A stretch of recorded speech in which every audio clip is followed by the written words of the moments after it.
I'd like to welcome you guys to this week's report. Today is Thursday, June 27th. It's been a week of good weather and good fishing across Southern California here, and hopefully it continues on to the weekend. Before I get into the details, there is some weather to be aware of. Friday and Saturday, it's going to be kind of windy up at the Channel Islands. Worse Friday than Saturday. Sunday doesn't look that bad. Definitely the best day of the weekend. And early next week, as far as you can see in the forecast, looks pretty good too. So that's something to be aware of up there. If you're going to go on a sport boat, you should be fine. But if you're going on a private boat, I'd wait till Sunday to go up there. Let's call it San Nick, Santa Barbara, Clemente, and the northern tuna zone is going to be windy on Friday and Saturday as well. Not as windy as the Channel Islands, but there will be some wind. So private boaters, be aware of that. And if you're a center console, you might want to pack some foul weather gear if you're going out there. Sunday looks good, and most of next week looks good down there as well. From Catalina into the beach and all the way down to the Coronados in the southern tuna area, we've got nice weather all weekend and into next week. So that's everything's looking pretty good down there. So basically it's just the Channel Islands you need to worry about, particularly Rosa and San Miguel. Santa Cruz doesn't look too bad. At least on Saturday and Sunday, but Friday is pretty breezy. That being said, the sea bass are biting really well up there for a lot of different boats. They're not rarely getting limits, but they're getting some good scores on fish. The 6-pack, 4-pack charter boats are doing the best, it seems like. But the boats out of Santa Barbara, like the Coral Sea and Ranger 85, they're getting in on fish. I saw the Coral Sea had some nice sea bass and halibut this week. The Mirage, same deal. They did a 2-day. I assume they went to Rosa, had good sea bass, halibut, and rockfish. Yeah, the Coral Sea actually had 23 sea bass for 25 people one day this week, which is pretty darn good. The Gray Light, run by Sean Stewart, has been consistently getting big sea bass. I think it's Santa Cruz Island. All those fish are coming on flukes, as are most of the fish up there, halibut and sea bass. And the actually some barracuda biting up there. My friend Danny Erik's chartered the Aloha Spirit, and they went up and fished. They had limits of barracuda. They had 3 sea bass, I think. Danny got a nice one. And he had his daughters out. They got some nice barracuda as well. And so, it's just good fun fishing. I guess those fish are up there. If you want to catch them, nobody's really fishing for them, I guess. Or they're just hit and miss. But we really like to see those things slide down this way. Tell about the boats, 3/4 day and half-day boats off the coast here in Long Beach. So speaking of sliding down, I'm going to head down to San Clemente Island. The island got a ton of coverage this week. I guess during the Yellowtail shootout on Saturday, there was like 100 boats in the Pyramid Cove trying to fish yellows all at once, which is pretty wild. The bite had been good, but I guess Saturday it kind of slowed down due to boat pressure. I know on Friday, I think the Thunderbird had 100 fish, 100 yellows. And they're getting those on squid. And those fish are also biting on the front side of the island. The bigger ones that are biting on the squid grounds there, they're getting, 20 to 40 pound fish. 40 pounders will stand out. But on the front, you can still get that better grade. The Thunderbird had 34 fish the other day, I think, and they were from 25 to 37 pounds. That's pretty impressive fishing. There's also some sea bass around there. I know the Fury and the Thunderbird have been getting them. I saw the the Apollo, and the Pride. I'm pretty sure the Pride was fishing there. It might have been Nick. But they got some nice sea bass as well. Mitch on the Blackfish ran over to the island the other day, and he got a call in from the Thunderbird. Ended up with 8 fish to 40 pounds for the charter group from the Balboa Angling Club. So good job to those guys. Yellows. So like I said, they're on the front and back. The ones on the front side, they're getting them on jigs, blind baits. If they have squid, they're using squid. But Mitch said it's just really good mixed bag fishing. Bass, Bonita, Yellowtail, all that stuff on at Clemente. So if you're looking for a 6-pack operation, it's hard to beat those guys in the Blackfish. It seems like they're out most days of the week, so they get that stuff pretty dialed in, unlike some of the boats that get stuck at the dock. My friend Tom Troop called me, told me about fishing the Yellowtail shootout. He fished with Chad Gearlick on Chad's boat. They started out on the backside, east end. They said it's just a parking lot back there. So they kind of stayed away from everybody, but ended up hooking a nice sea bass. His son Cash hooked a nice one on a hookup bait. That's pretty much all they fish. And I got some video here of Tom gaffing it, and boy, he sorry Tom, but your gaffing skills need a little bit of work.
So if you guys are unfamiliar with gaffing fish, or you don't catch a lot of game fish in your boat that you gaff, always try and come over the top of the fish with the gaff hook. So if the fish is by the boat here, you want the gaff hook to come this way. Coming this way, it's very easy to flub it. So just basically lay the gaff on the fish's back, pull the hook into it. Don't try and lead the fish, you're going to be swinging and missing quite a bit. But yeah, that funny story aside, here's how happy Cash was when he got on the boat. No goddamn yellowtail one. It's a starfish. Not a yellowtail. That's my PB white, dude. Yeah, look at that. Hey, how many listeners have been? Not a yellowtail, but old Cash got his PB white. Look at that sucker. I got his ass. On the mint, 3 ounce. 2 ounce or 3 ounce? 3 ounce. Mint 3 ounce. Man, look at this thing. Stand sideways over there. Hang on, let me hold. Hold him up. Lift him up in front of you, brother. Yeah. That is a nice one, brother. Woo! Yeah, they also got some halibut and a bunch of bass on that trip. So great fishing, just not great yellowtail fishing. Other bass guys, Benny Florentino took my friends Dave Valdez and Scott Manson over to Clemente. They had really good calico bass fishing. I know that Gary Reyes was over there as well on Sunday. Caught some bass, saw some bluefin on the way back. I'll talk about that in a little bit. Jerry Mayhew fished the front side. His son Nick got a nice yellow. So, you know, private boaters, you could probably just, what I would do is I'd run along the front side of the island. There's a 15 fathom curve there, basically 90 to 100 foot flat spot in the drop off where you could find most of those yellows cruising along there. So what I'll normally do in those situations is I'll just run along the island at that depth and I will look for birds, breezers, bait, anything out of the ordinary. You can stop, make a couple casts with service iron, find out real fast if it's worth spending any time. I wouldn't anchor up and fish. If you don't see, you know, it's one thing if you see fish and you stop and you anchor up, chum, and use bait, but if you set up shop and just chum and wait for them to come, you're going to have more sea lions than you are a yellowtail, so that's something to keep in mind. Gets into cat. Good fishing in there. It's great summertime fishing, bass, barracuda, bonita, yellowtail, all that regular stuff. The Victory on, I think Tuesday had really good bass fishing. They had limits of bass. My old friend Ted Hale got a nice one. Haven't seen Ted in a long time. See, he looks younger now than he did 35 years ago, which is kind of odd. But maybe I'm just getting older too. Yesterday, though, the Victory had 34 sea bass. I talked to Steve Phelps with Long Beach Sport Fishing, and he said that they hooked 3 times as many as they caught. All nice big fish, so good for those guys. Glad to see them catching some fish. Victory is actually the first boat I worked on as a kid, so it's nice to see them doing well. Heading into the coast, let's talk about some bass fishing. Bobby Martinez is continuing to slay the bass on deep water structure up in the Santa Monica Bay. He sent me this video, and it shows, you know, yeah, that forward-facing sonar seems to work pretty good, but when you're trying to fish multiple rods, it becomes a bit of a Chinese fire drill, so you can check that out here.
nice calico bass.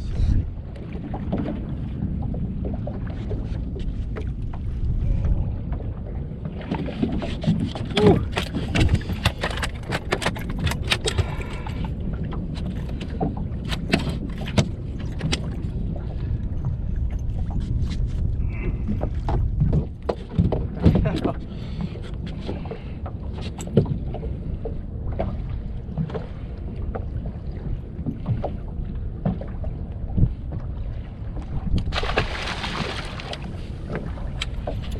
Lost my rod. This guy.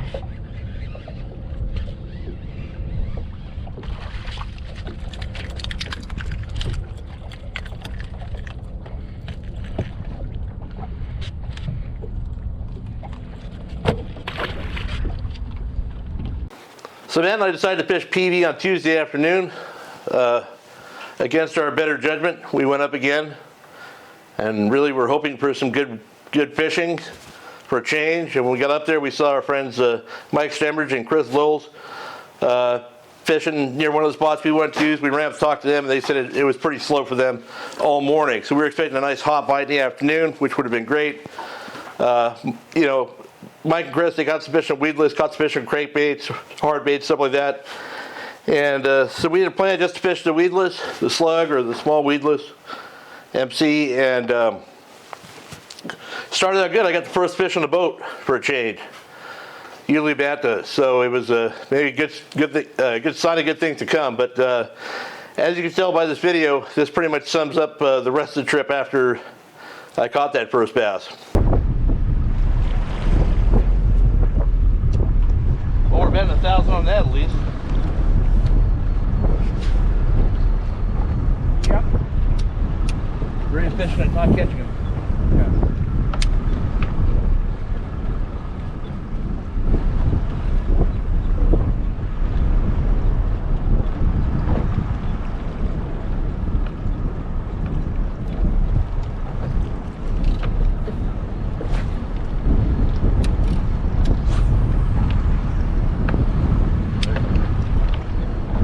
Couple air out for you. That's disgusting.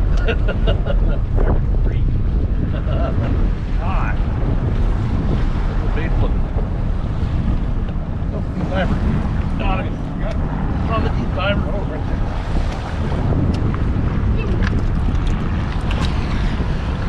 there. 7-inch slug. There you go. 7.0 Gamakatsu weighted hook, 3/8 ounce. Pop out the spring with an owner log spring.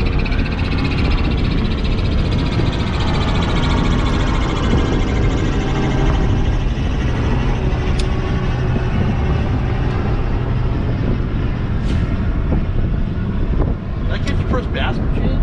Yes, you did. That's unusual. Yes, you Just might get the second real quick. Huh? Just might get the second real quick.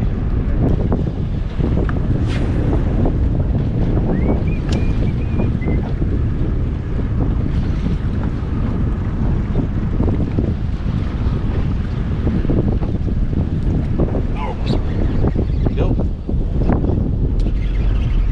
Came on. Oh. Ready for followers. No follower.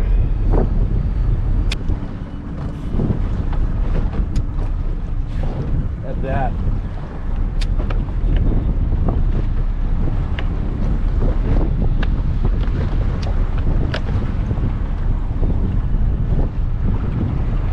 Back your bullshit rig. I'm gonna go back to the slug. See if I can. You're getting at least looks. I'm not even getting fucking sniffs anymore. Fucking sneak.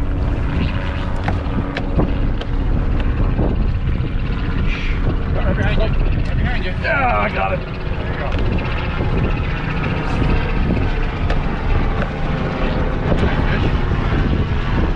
There you go. There you go.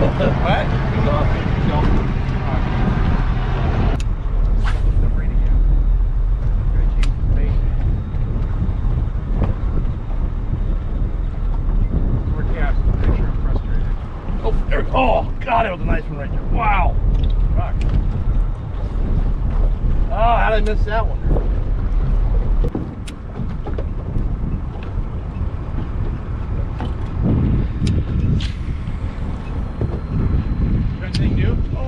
grab something. Oh, what is it? Well, you know.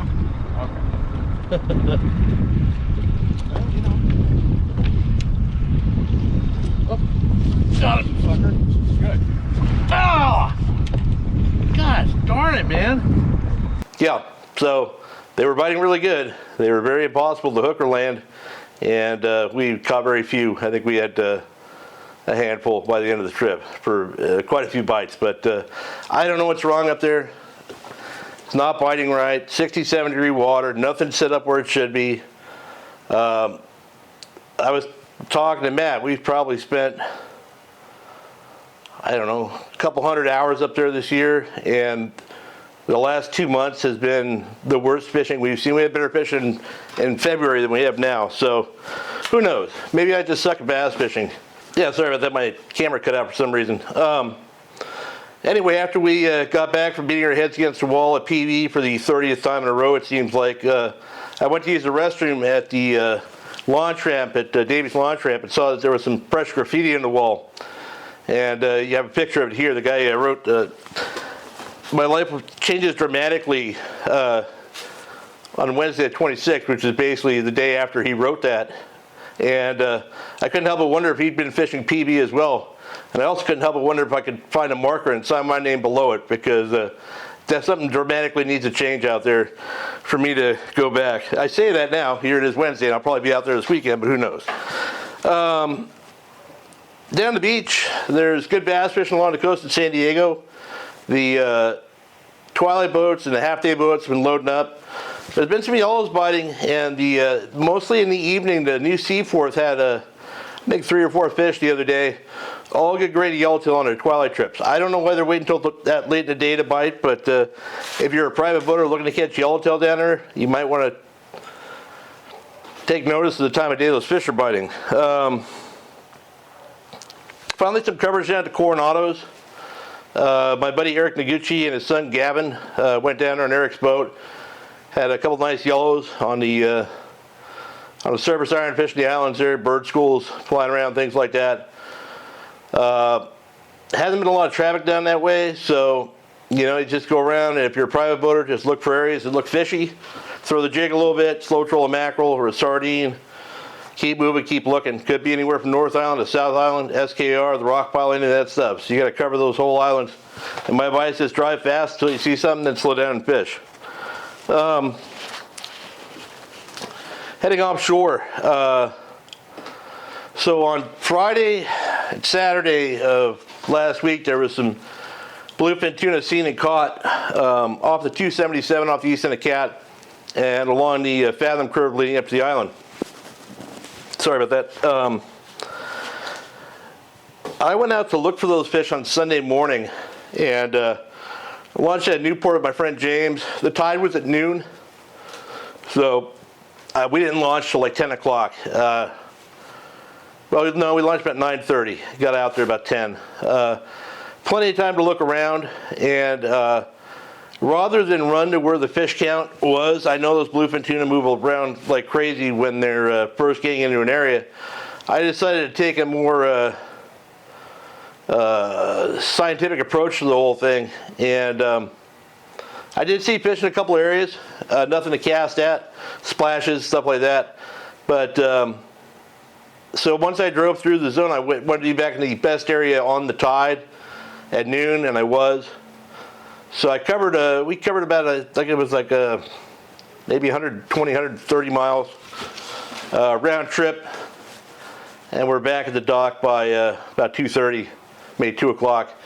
And while we didn't catch any fish, I felt like I'd covered the water pretty thoroughly. And I'll give you a little explanation in your video telling you how I did it, and give you some insight as how to not just end up being on the spot where the numbers were. And there was plenty of boats, and there was a gangbang on a 277. Nobody catching anything, people trolling back and forth over each other. So don't just go to where the numbers on Fish Dope or anywhere else say they're biting. Go out and look for some fish. You're not just looking for fish, you're looking for bait, you're looking for birds, you're looking for things that might indicate that you might want to be back there on the tide. And sometimes you get them, sometimes you don't. But here's that video. Okay, I'm going to show you the course I took on on Sunday here when I was looking offshore. I knew there was fish on the 277, so I started out by launching it at Newport. But rather than running directly down to the 277 where the fish were, I figured I'd check a few things out first. So I actually started at the bottom end of the 14-mile bank. And then rather than running to 277, I split the distance between there and 312 before I started running up the island on the fathom curve there looking for fish. Did not see much. Ran out towards the mackerel bank, ran up towards Salter Birdie, then run the 500 fathom curve all the way back down to the area where I actually saw some bait and some splashing fish to be there on the tide. No fish there. Drove across the top of the bank just to check out what was happening before heading down to the 267 and then cutting in towards the beach there and checking the shallow water zone there from Dana to Newport. So what's interesting, we ran over the sub of the mackerel bank around 11:30, and there was a seiner there setting something, and didn't really see a whole lot. Glass ran out there. We didn't run all the way to the bank. We ran to the edge of it and glassed, and then Gary Reyes left Clemente at 1:30 and ran across the mackerel bank, and there was fish up that he actually got a few casts on. They didn't catch any, but shows that timing is a big deal. But in the meantime, those fish that were down there have all slid up north and west. There's fish off the Clemente escarpment on the back side of it. There were fish off the 499 earlier in the week. They're gone. They're probably outside of Nick or something like that.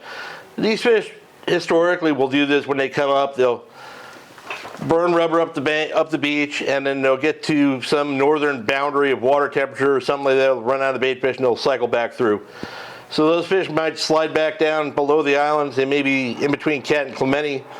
They may have spent a lot of time on that Clemente escarpment like they have in previous years, but the full day boats and long range boats are all out there looking for those things to keep tabs on them. So they should find them. And a lot of the fish that are up this way are big ones, quite a few 200-pound fish. So even if I had found some foamers, I probably wouldn't have cast on them. Jonathan went out yesterday, I think, or the day before. He said he found some schools of big bonita foaming. Caught some of those on the top water. I'd be happy to have that, So if you're running to an island or something, you should probably have something tied on. You cast to a bluefin on maybe a 2-speed, like a Penn Fathom 25 narrow, and then something a little lighter, maybe on a bass rod with a smaller popper or something like that. You can cast those bigger bonita. So down south, they're still catching those, or at least having shots of those bigger bluefin on the full day trips. I know that San Diego had 3 one day, one or two a couple days. The Grande's doing the same thing. I think the Liberty's been on them as well. So those are mostly being caught on jigging tackle or a sinker rig on those bigger fish. The guys with the jigging tackle are having a better shot at catching those fish, because usually the guys that have that kind of tackle are better fishermen than the guys who are dropping a sardine down. I think that's the reason they're having a better success ratio. But the nighttime bite's still happening. I'm pretty sure they're catching some nighttime fish up above Clemente as well as down south. I've been looking on the AIS, and I think a lot of the boats have been illegally turning theirs off lately, because I'll see 1 or 2 boats on AIS, and I see pictures from night bites, and I see a bunch of sport boats there, and kind of interesting. But they're still getting them on the jigs. I just watched a little video that the captain of the Pacific put up, saying that if they're fishing 200, 250 feet, that 200 gram size jig works well, and if it's fishing any deeper or there's current, you want to go up to a 400 size. Trick seems to be to keep that jig vertical. Once the scope's out of the way from the boat, you're just wishing instead of fishing. So something to keep in mind. Might also use a slightly lighter Spectra, so sink, have less water drag. A lot of different options there. The 6-pack and 4-pack boats are still catching fish on flying fish, and trolling bad backs and fishing sinkers with flying fish and every other thing you can imagine. I see that Pinnacle, Billy K, all the usual suspects are consistently catching fish. My friends at the Prime Time got a 240 pounder the other day, real nice grade of tuna there. And just like I always say, if you're going to go target any of those bigger tuna, you're much better off on a boat with just you and as few people as you can afford to take with you. So, you know, if you could get a 4-pack boat and just take you and a buddy, you got a much better chance of catching a fish. Same with a 6-pack, whatever. It's not about maxing out the boat load and getting a cheaper ticket price. It's about having less people on the boat so you have a better chance of catching one.